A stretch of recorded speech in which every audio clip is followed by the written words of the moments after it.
by the current military government, has one of the most repressive governments in the world. Especially targeted are Christians within Burma's ethnic minorities. The Christian Karen in particular distinguished themselves above all others in loyalty to the Allied cause during World War II.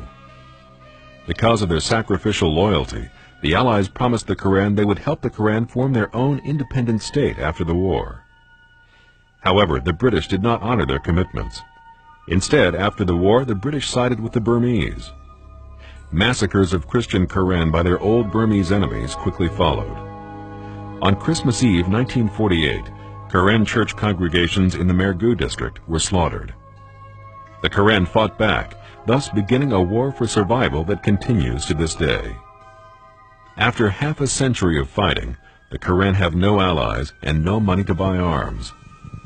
They've been pushed back to their last jungle strongholds by the Burmese government. Their future looks bleak. Today there are over 100,000 refugees from Burma living in various refugee camps along the Burma-Thai border. There are also thousands of internally displaced persons, or IDPs, inside Burma. Due to Burmese army activities, these individuals have been displaced from their homes but are unable to leave Burma.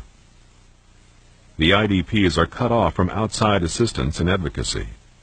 Many IDPs are Christians and live in a constant state of fear.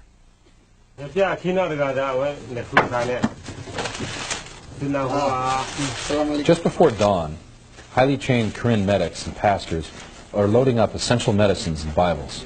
We're taking these to Christians who are cut off from the outside world, deep into the Burmese jungle. We find a spot to cross the Moi River into Burma. We have to be extremely careful as we cross. The Burmese army is nearby and would shoot us if they could. The Karen have been fighting for survival for more than 50 years. This is an active war, a hot zone, and each team is accompanied by armed escorts.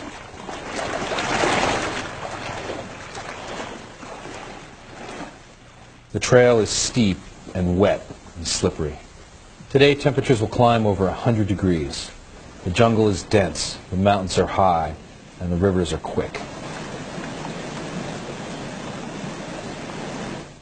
Often the medics will go barefoot for better traction in the mud. They are carrying packs weighing as much as 120 pounds.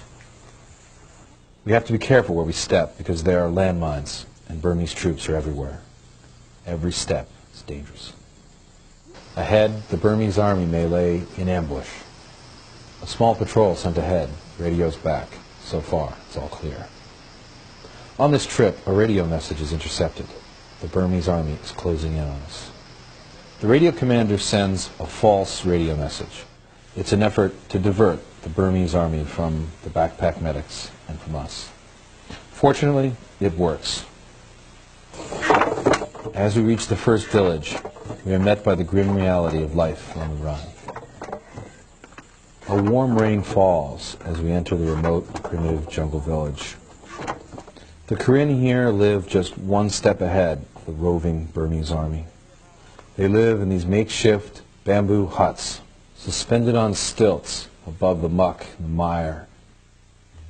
Here, men, women, and children are dying from treatable diseases like malaria, tuberculosis. In the United States, they can be easily treated and wouldn't die. But here in the jungle, medicine is rare and doctors are rarer still. As the medics set up in the pastor's home, needy villagers line up for help. Often the medics will work all night long, treating more than 100 cases in a single village. Without Christian Freedom International to supply the medicine and the expertise of these backpack medic teams, these remote Christians would be left hopeless and helpless in remote Burmese jungle.